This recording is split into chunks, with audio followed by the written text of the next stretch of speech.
क्या इस्कॉन बौद्धिक स्तर पर भारत देश का विभाजन कर रहा है?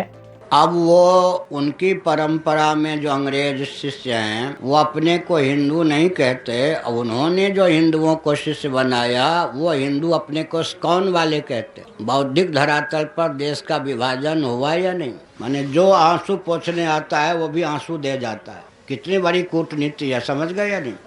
स्वामी प्रभुपाद ने अपनी संस्था का नाम दिया ISKCON, international society for Krishna consciousness, अंतर्राष्ट्रीय श्री कृष्ण भावनामृत संघ।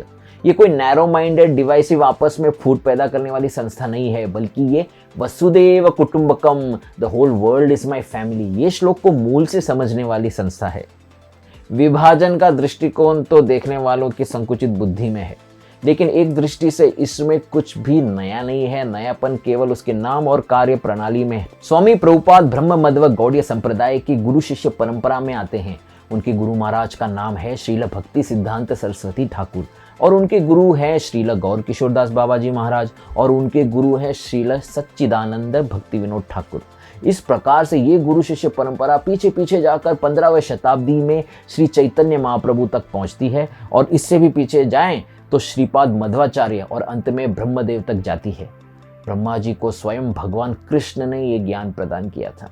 जैसे कि आदि शंकराचार्य जी ने बताया है, वसुदेव सुतम देवम कंसचानूर मर्दनम देवकी परमानंदम कृष्णम वंदे जगत गुरुम।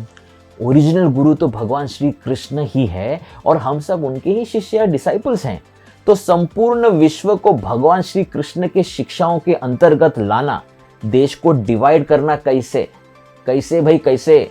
गीता के आरंभ में अपने पुत्र और पांडु के पुत्र में भेद या डिवीजन दिखाकर धृतराष्ट्र अपने नैरो माइंडेडनेस या संकुचित मनोवृत्ति को एक्सपोज करता है। वास्तविकता तो यही है कि उसके और पांडु दोनों के पुत्रों को कौरव ही कहना सही है, लेकिन डर्टी पॉलिटिक्स खेलने वाला धृतराष्ट्र ऐसा नहीं कहता।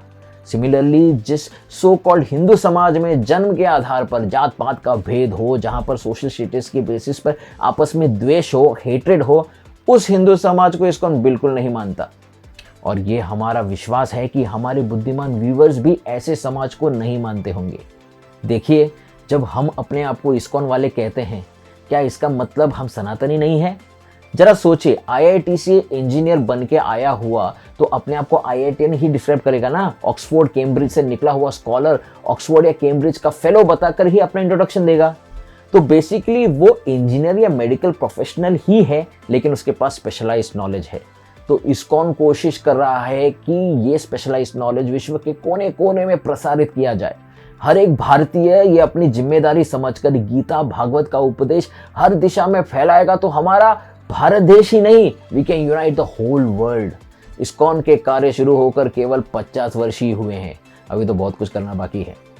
लेकिन हमारे educational efforts, free mid day meal distribution programmes, tribal initiatives, gurukul schools, eco villages, temples, इन सब में आज तक कभी भी किसी भी व्यक्ति को उसके जन्म पर आधारित या जात पात के बेसिस पर रिजेक्ट नहीं किया गया। तो व्यूवर्स, किसी के बहकावे में न आइए, आप ही फैसला कीजिए, हम लोगों को यूनाइट कर रहे हैं या डिवाइड कर रहे हैं। हमारे अगले वीडियो में डिस्कस करेंगे कि क्या फॉरेनर से हमें ज्ञान लेना सही है। वीडियो अच्छा लगा तो लाइक करें, चैनल को सब्सक्राइब करें। जुड़ते हैं अगले वीडियो में। हरे कृष्णा, जय श्री प्रभुपाद।